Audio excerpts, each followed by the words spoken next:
The emergency shelter's walls vibrated like a drum someone was hitting from the outside. 17 children from 6 species huddled in corners, except for the ones whose hiding places were already failing.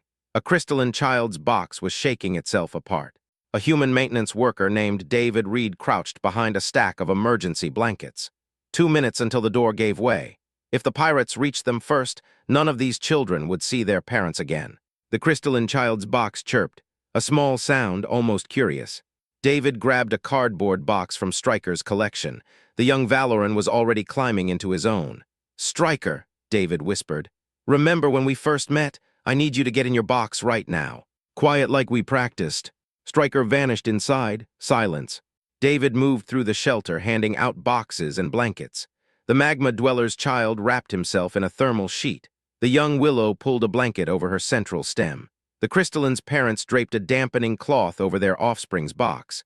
The vibrations stopped. 90 seconds, every child hidden. The door blew inward. 5 figures in combat armor poured through, weapons raised. They expected chaos. They found silence.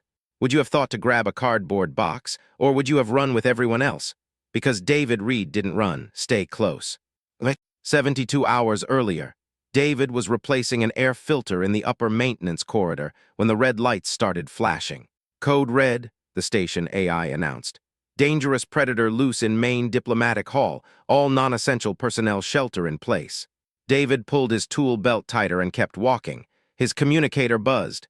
His supervisor's voice crackled through. "Reed, where are you going? Shelter protocol." "I'm heading to the diplomatic hall." "Are you insane? There's a code red." "I heard," David rounded a corner. "I also heard it's a predator. How big?" 3 feet tall. What does that matter?" David thought about his sister's cat, how it hid in cardboard boxes during thunderstorms. It matters. The diplomatic hall's observation window gave him a clear view of the chaos. A young Valoran cub had backed himself into a corner, hissing and swiping at anyone who came close. Green scales gone pale with fear, tail thrashing so hard it had knocked over a statue. Diplomats from a dozen species scrambled behind pillars. Security drones hovered at a safe distance, weapons powered down. Shooting wasn't an option. The cub was Ambassador Wren's son. A Melodian diplomat tried approaching with a sonic harmonizer. The device hummed frequencies that supposedly calmed any nervous system. Stryker lunged, missing by inches. The diplomat dropped the harmonizer and fled. "Chemical approach authorized," someone said over the station channel. Gossamer scientists floated forward, their translucent bodies glowing with bioluminescent patterns. They released clouds of calming pheromones into the air. Most species found these chemicals irresistible. Stryker sneezed violently, grabbed a chair, threw it. The chair sailed through a gossamer scientist, disrupting their form. They reformed slowly, looking offended. Ambassador Wren's translator made a strangled sound. "Please, someone help my son." David watched the cub huddle against the wall, small body heaving, claws scraping the floor in repetitive patterns. His sister's kids did the same thing during meltdowns. Different species, same fear response. "This is stupid," David said. He walked away from the window. His supervisor's voice exploded in his ear. "Reed, I swear to God, I need something from the recycling bay. You're going to get yourself killed." "Probably not." The recycling bay smelled like plastic and stale coolant. David found what he wanted in the corner. A shipping container had arrived that morning with replacement parts for the water purification system. The parts were already installed. The box was empty, waiting to be compressed. Brown cardboard, 3 feet on each side. Ventilation holes punched in the corners. David grabbed it and headed back. The diplomatic hall's main doors were locked down. He used his maintenance override code to open a side entrance. The panel beeped green. The door slid open. He stepped through. Every eye in the room turned toward him. Ambassador Wren's translator broke the shocked silence. "Human, you must evacuate immediately." "In a minute." Stryker spotted the new arrival and hissed. The sound would have been terrifying from an adult Valoran. From a child, it just sounded sad. David kept his movement slow. Deliberate, he walked to a spot about 15 feet from the cub and set the cardboard box down on the floor. "What is he doing?" someone whispered. "Is that a container?" "The human has lost his mind." David sat down cross-legged next to the box. He made a show of examining his fingernails, looking everywhere except directly at Stryker. His niece hated being stared at during her episodes, made her feel cornered. Same principle. He started humming. An old tune his mother used to sing, nothing special, just comfortable sound to fill the silence. Stryker's hissing quieted, his tail stopped thrashing. David kept humming, still not looking directly at the cub. 1 minute passed, 2. The diplomats barely breathed. Stryker took a step toward the box, another. His nostrils flared, taking in the scent of cardboard and old packaging tape. David continued humming. The young Valoran circled the box once, twice. His claws tapped against the floor. On the third circle, he paused at the opening David had left facing away from the crowd. Stryker sniffed the interior. Then, moving faster than anyone expected, he climbed inside. The transformation was immediate. Aggressive posture melted away. Breathing slowed. Through the ventilation holes, David could see the cub's eyes already starting to close. Ambassador Wren made a sound like a sob. How did you? He just needed somewhere safe and small. David finally looked up. Somewhere he could hide. The security chief's voice cut through the silence. Your solution was a container. Sometimes the simple thing works best. David stood slowly, careful not to disturb Stryker. He's just a scared kid. Being in a huge open space with strangers probably felt awful. The box gives him walls, makes the world smaller. Ambassador Wren approached carefully, staring down at his sleeping son. We tried everything, our best specialists, technology, chemical solutions. Yeah, David picked up his tool belt. But did you try cardboard? The ambassador's translator couldn't quite capture his laugh, but the emotion was clear enough. David walked back toward the service corridor. Behind him, someone said, perhaps we should study these human techniques. He smiled, wait until they learned about blanket forts. 3 days later, David's life had become significantly more complicated. He stood in front of Ambassador Wren's temporary quarters, holding a container of spare parts and wondering how his simple job had turned into whatever this was. The door opened before he could knock. A smaller Valoran greeted him, scales bright green and healthy now. Stryker chirped happily and grabbed David's free hand with surprising gentleness. Hello to you too, David said. Ambassador Wren appeared behind his son. David Reed of Maintenance, thank you for coming. Your message said it was urgent. It is, Wren gestured inside, please. The quarters were larger than David's entire apartment. Furniture adapted for Valoran physiology filled the space. What caught his attention was the collection of cardboard boxes scattered throughout the room. At least a dozen, different sizes, different origins. I may have become overly enthusiastic, Wren admitted, but Stryker refuses to sleep anywhere else now. The young Valoran pulled David toward the largest box, chirping excitedly. Inside, David saw blankets arranged into a nest, a few toys, a data pad showing Valoran cartoons. He wants to show you his den, Wren explained. You are the first person outside our family he has trusted since we lost his bonded caretaker 6 months ago. That explains a lot. David crouched down to Stryker's level. This is very nice, you made it comfortable. Stryker beamed with pride that transcended species barriers. The urgent matter, Wren continued, relates to the trade negotiations. They resume tomorrow. Stryker has been calm here. But the moment I attempt to bring him to any public space, he becomes distressed. Our specialists believe he has developed separation anxiety. From me. You saved him when he was terrified. Young Valorans imprint strongly on protectors. His previous caretaker died in an accident. The trauma made it impossible for him to bond with anyone new. Until you. I just gave him a box. You gave him exactly what he needed when everyone else failed. Wren's forearms moved in a gesture David didn't recognize.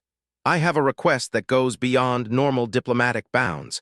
Would you attend the negotiations with us? Having you present may allow Stryker to remain calm. David almost laughed. I'm a maintenance worker. I can't go to diplomatic negotiations. I have already cleared this with your supervisors and station command. They were surprisingly agreeable after I explained that the entire trade agreement between our worlds may collapse if my son has another episode. You're serious? Completely. That was how David found himself sitting in the corner of conference room 7 the next morning, wearing his cleanest jumpsuit and feeling completely out of place. Diplomats from 5 different species filled the room. All of them kept glancing at him with expressions ranging from curiosity to confusion. Stryker sat on a cushion next to David's chair, playing quietly with a puzzle cube.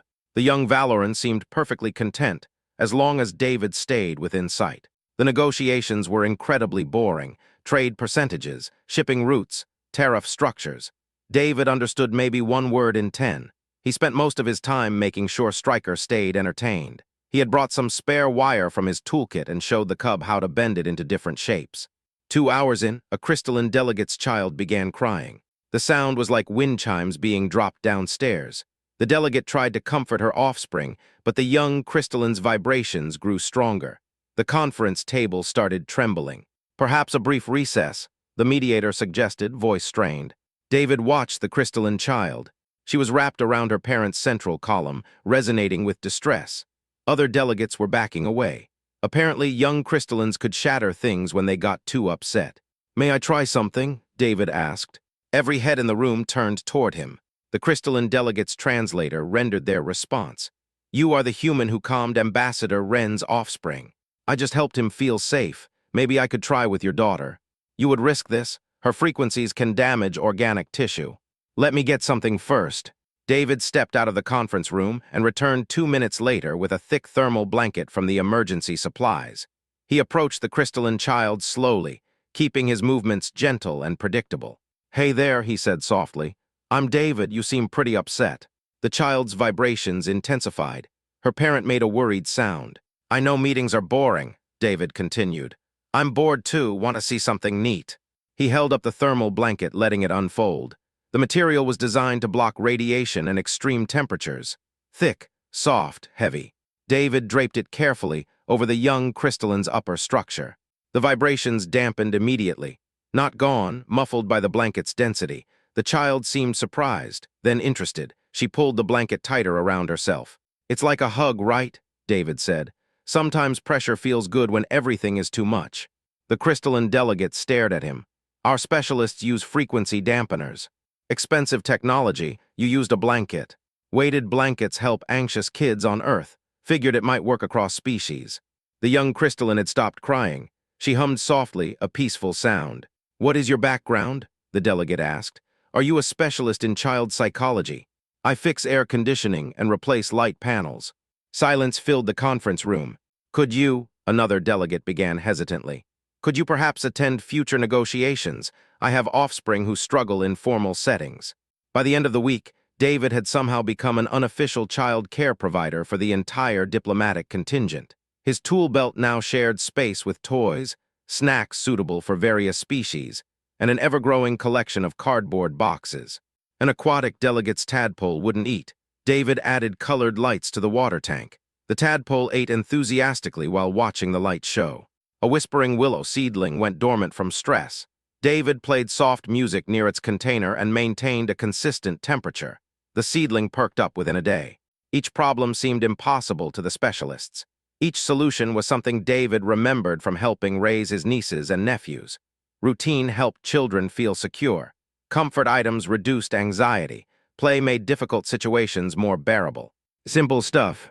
Ambassador Wren found him in the makeshift play area David had set up in an unused storage room. Stryker was building a tower out of boxes, while 3 other diplomats' children watched.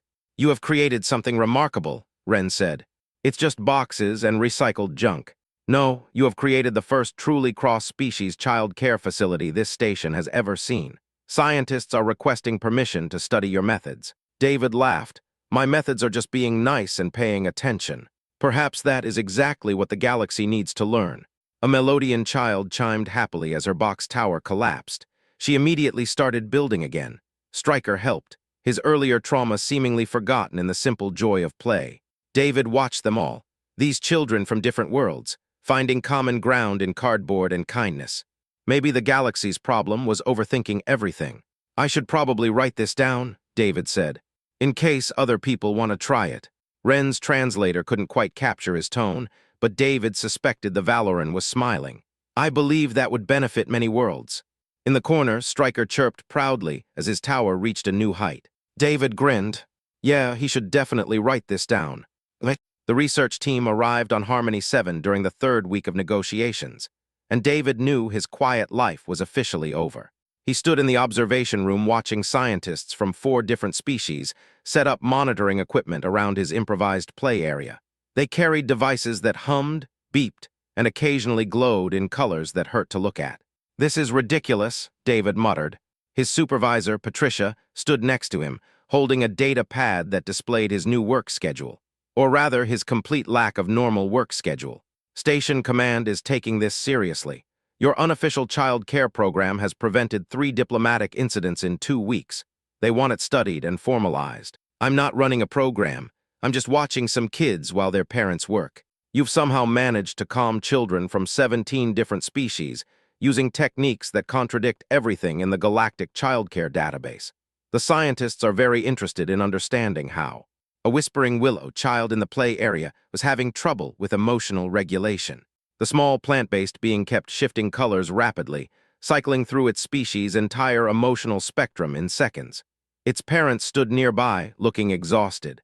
David excused himself and headed downstairs. The scientists tracked his movement with their instruments.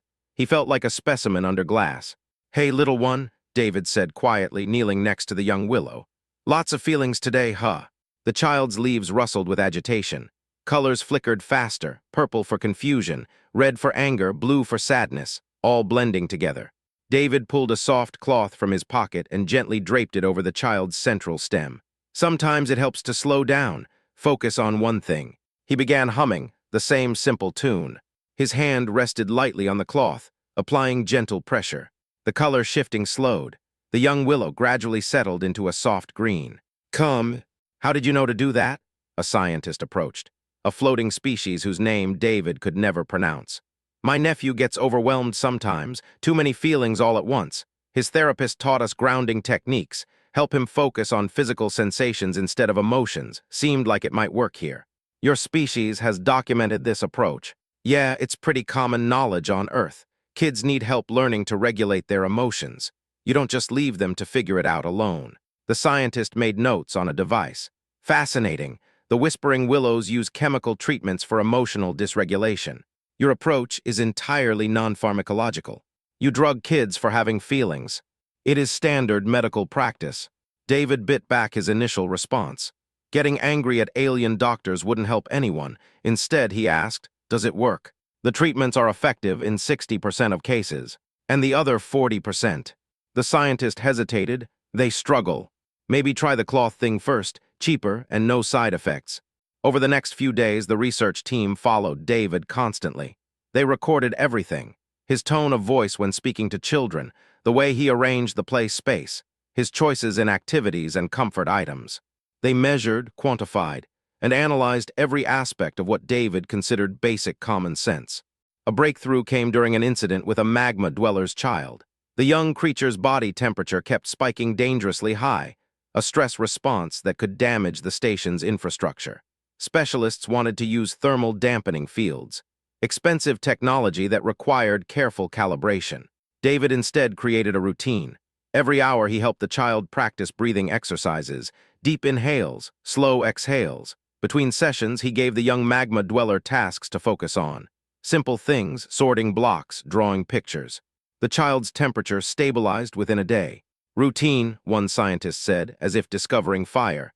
"You are establishing predictable patterns. Kids feel safer when they know what's coming next," David explained. "Reduces anxiety. Less anxiety means less stress responses. This is not in our databases. Maybe your databases are missing some things." The scientists conferred among themselves in frequencies David couldn't hear. When they finished, their spokesperson approached him. "We would like to understand your training. What institution taught you these techniques?"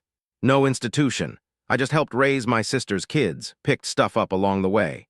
"You have no formal education in child care. Not unless you count babysitting for beer money in college." This seemed to disturb them more than comfort them. They retreated to their equipment, muttering about informal knowledge transfer and undocumented methodologies. Ambassador Wren found David during lunch. Stryker followed his father, now comfortable enough to explore but always keeping David in sight. "The scientists are writing papers about you," Wren said. "Apparently, you have revolutionized their understanding of cross-species child development." David picked at his food. "I just do what feels right, pay attention to what the kids need, adjust based on their responses. It's not complicated." That is precisely why it is revolutionary. Galactic standard practice involves extensive testing, species-specific protocols, and technological solutions. You use observation and adaptation. Seems more efficient. It is, which is causing a crisis of confidence among child care professionals across multiple worlds. Stryker chirped and showed David a drawing he had made. Mostly scribbles, but David could make out two figures, one green and scaled, one pink and smooth. Valoran and human. This is great, Stryker. Is that us? The young predator nodded enthusiastically. Ambassador Wren watched his son with an expression David was learning to read as fondness. He wants to ask you something. He is nervous. David gave Stryker his full attention. What is it, buddy? Through a combination of chirps, gestures, and his father's translation, Stryker asked if David would be his official guardian while they remained on the station. Imprint formalization, Wren explained. When a young one finds a protector outside their immediate family, that bond can be formalized. It is both honor and responsibility. You would have authority to make decisions for his welfare. In return, you accept the duty of his care. I'm not qualified to raise a Valoran child. You are the only person he trusts. That makes you uniquely qualified. David looked at Stryker's hopeful face. The young predator who had been a terrified, aggressive mess 3 weeks ago now stood calm and happy, waiting for an answer. Okay, yeah, I'll do it. Stryker's delighted chirp echoed through the play area. Other children looked up from their activities, curious about the celebration. The scientists recorded everything, of course. Another data point in their growing research. David ignored them. He was too busy being tackled by an ecstatic predator cub who just wanted someone to care. That evening, David sat in his quarters writing in a notebook, his attempt at documenting his methods, as Ambassador Wren had suggested. He stared at the mostly blank pages. How did you write down instinct? How did you explain that children needed patience, attention, and someone willing to meet them where they were? These weren't revolutionary concepts on Earth. They were just parenting basics. But apparently, the galaxy needed to relearn them. David picked up his pen and started with the simplest truth he knew. Children are not problems to be solved with technology. They are young beings learning to exist in a complicated universe. Sometimes they need a box. Sometimes they need a blanket. Sometimes they just need someone to sit with them and hum until the scary feelings pass. Start there. Everything else follow. The station's normal lighting felt wrong when it finally came back on. David blinked against the brightness, Stryker still clinging to his chest, small claws digging through his jumpsuit. 3 hours since the pirates had been dragged away in restraints. 3 hours of statements, medical checks, and whispered questions from diplomats who kept glancing at the cardboard boxes scattered around the shelter like they were sacred objects. 17 children, not one taken, not one hurt. Commander Ashwood found him in the corridor outside the shelter. She looked like she hadn't slept in days. David Reed, my office. Now, is this the part where I get fired for breaking every protocol in existence? The part where I offer you a job you're not going to believe. The commander's office had a floor-to-ceiling window that showed the galaxy spinning slowly. Ships came and went from the docking bays like insects around a hive. David had never been in this room before. He probably should have felt intimidated. Instead, he just felt tired. Sit, Ashwood said. David sat. The Galactic Council wants to speak with you. Representatives from 43 worlds have requested your presence to explain your methodologies. I don't have methodologies, I just watch kids. That is what makes this extraordinary. Ashwood leaned back in her chair. Our analysis of the attack shows that your intervention prevented a catastrophic outcome. Standard protocol would have resulted in multiple casualties and significant trauma. Standard protocol sounds broken. Ashwood allowed herself a small smile. Many are beginning to agree with you. The scientific community is in an uproar. Your approaches contradict decades of established practice. Maybe established practice needs updating. Perhaps, she leaned forward. Which brings me to the offer. The Council wants to create a new position. Galactic Child Care Consultant. You would travel to different worlds, teach your methods, help establish new protocols. The compensation would be substantial. David thought about his apartment back on Earth, his sister's kids. Movie nights and backyard barbecues. Normal life. I'm not qualified for something like that. You have successfully managed children from species that specialized xenopsychologists cannot handle. You prevented a diplomatic crisis that could have destabilized 3 sectors. You developed techniques that work across biological barriers that were thought to be insurmountable.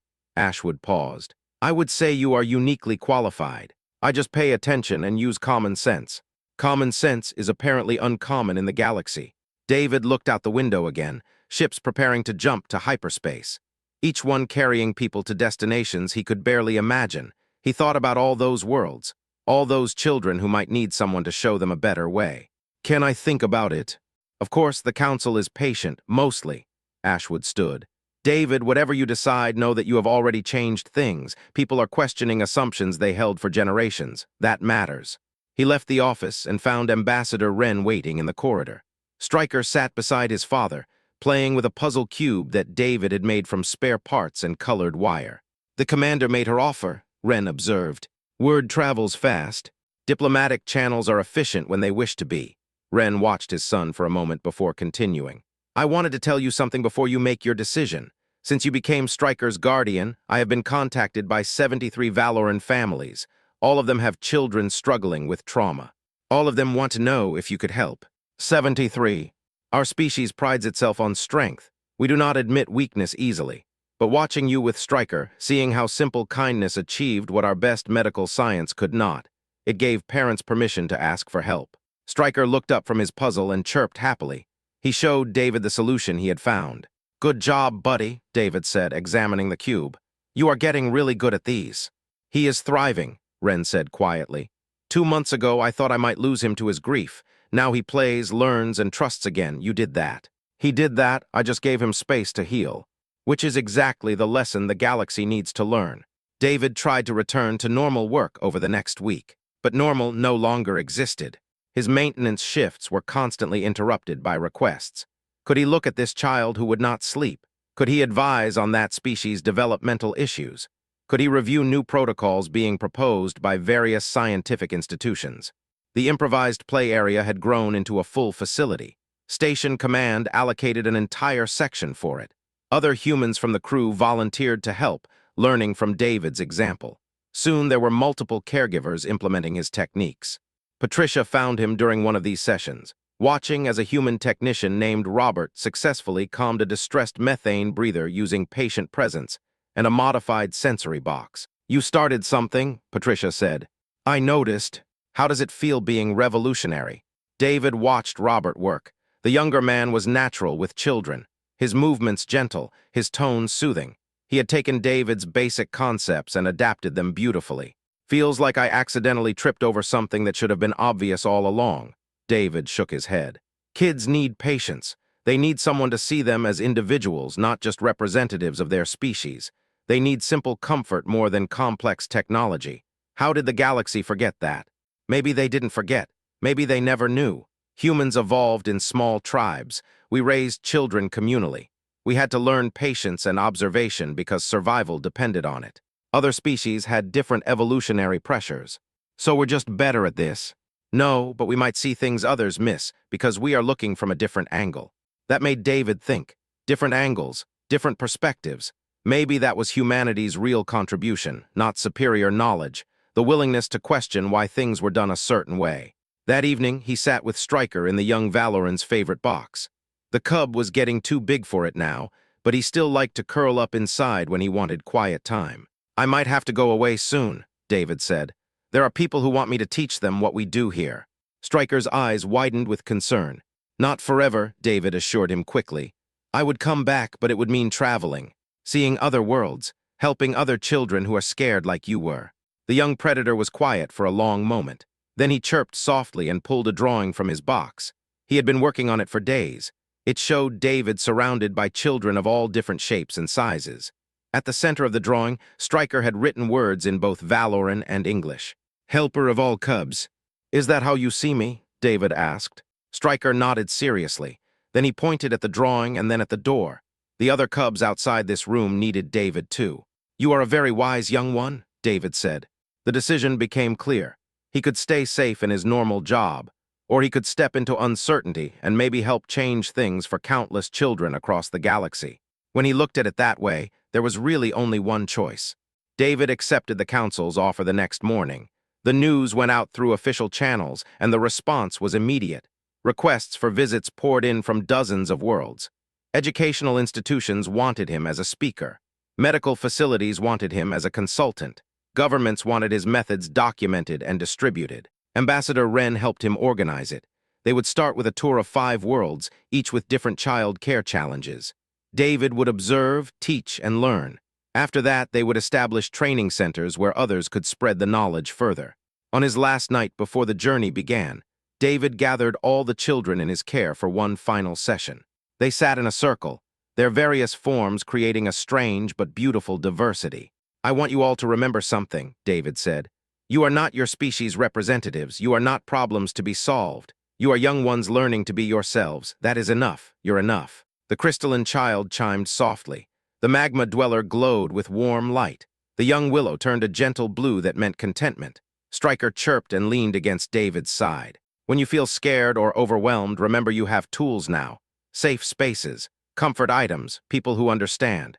And most importantly, you know that it is okay to need these things. Needing help is not weakness, it is wisdom." Robert and the other human volunteers watched from the edges of the room. They would continue the work here while David traveled. The foundation was laid. The methods were spreading. As the session ended and children returned to their parents, David felt the weight of what he was about to undertake, teaching the galaxy new ways of seeing children, challenging centuries of established practice. It should have terrified him. Instead, he thought about Stryker's drawing, helper of all cubs. Maybe that was exactly who he needed to be. The journey would begin tomorrow. New worlds awaited. Children who needed someone to show them they mattered, that their feelings were valid. That simple kindness could be more powerful than any technology. David packed his bag that night. Tools because he was still a maintenance worker at heart. Notebooks to record what he learned. And one cardboard box folded flat as a reminder of where it all started. Sometimes the simplest things changed everything.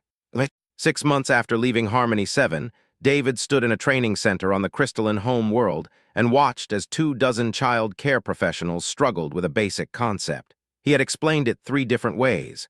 They still looked confused. "Let me show you again," David said patiently.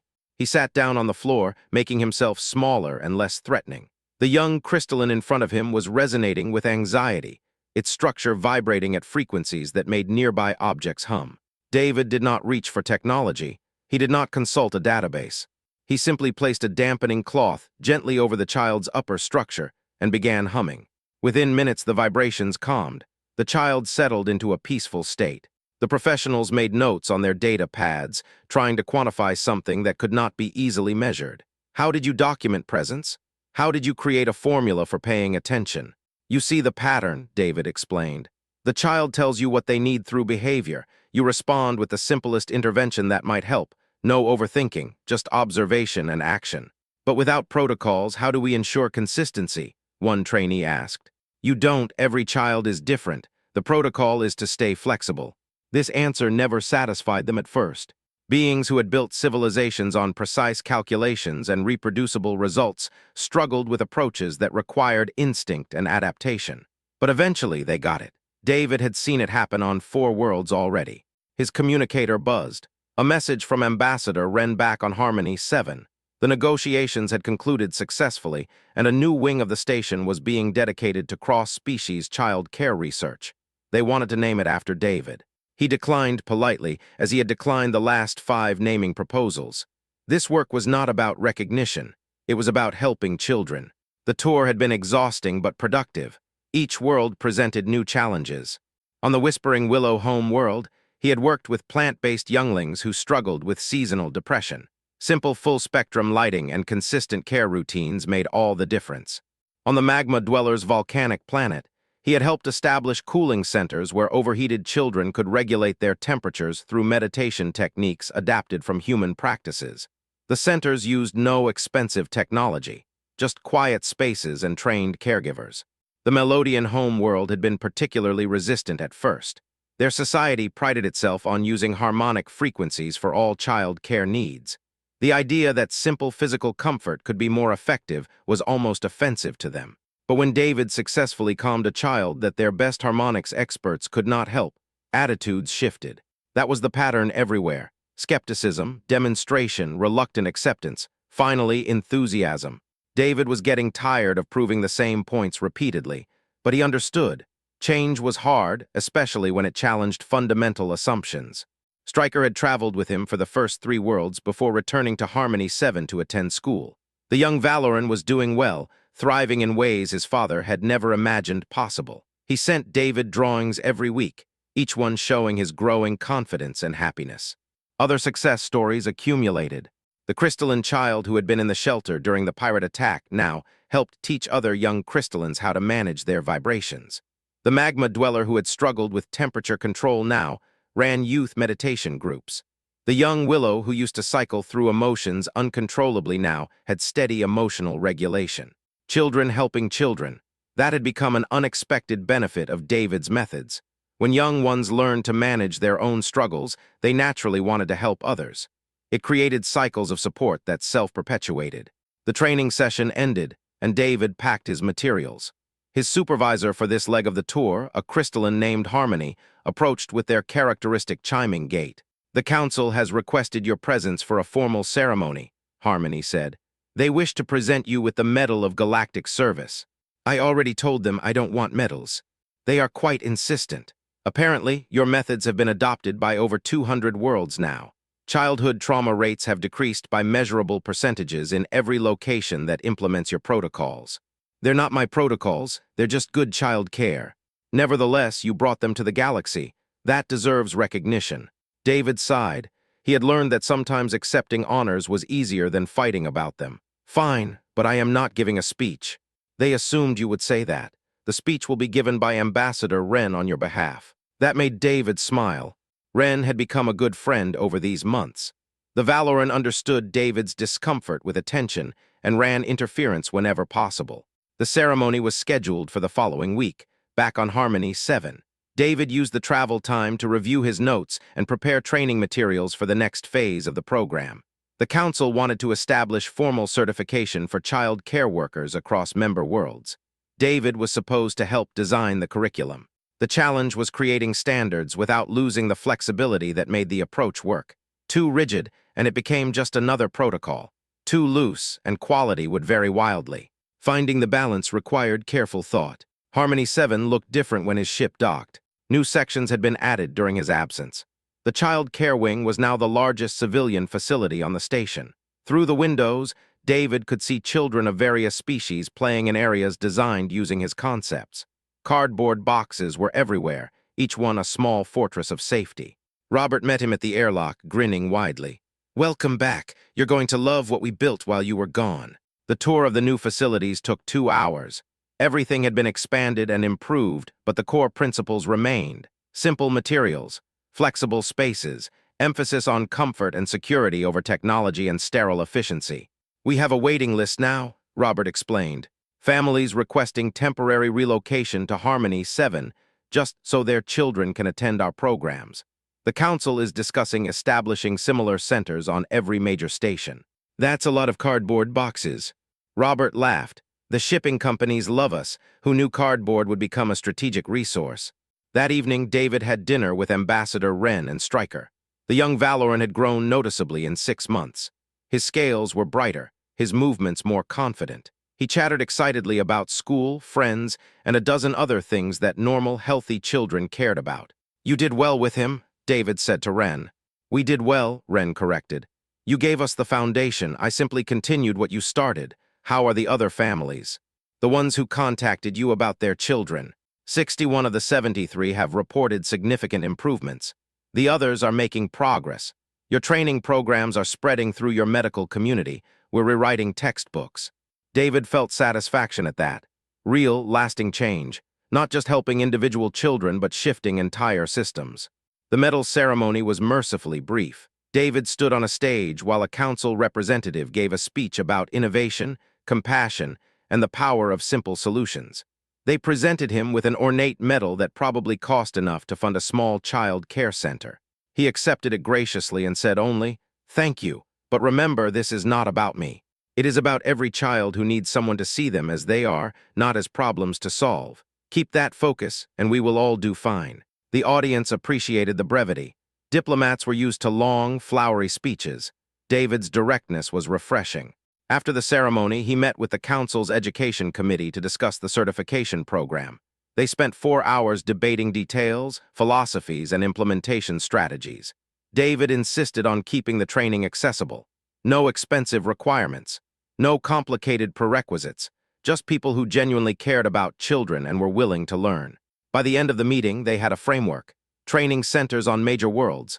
mentorship programs where experienced practitioners taught newcomers, evaluation based on outcomes rather than adherence to rigid methods. It was not perfect, but it was a start.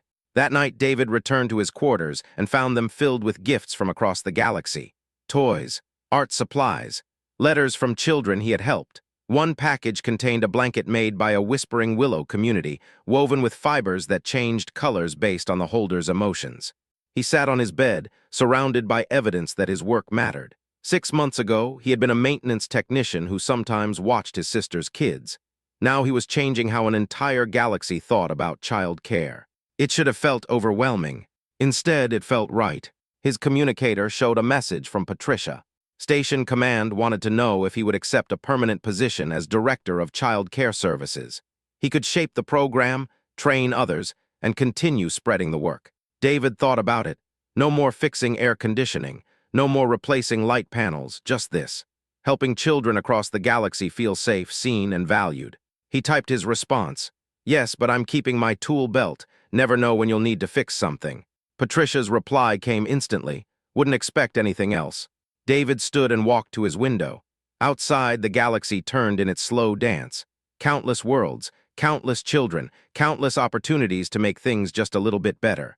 He picked up the folded cardboard box from his desk, the same one he had brought from Earth. It was worn now, edges soft from handling.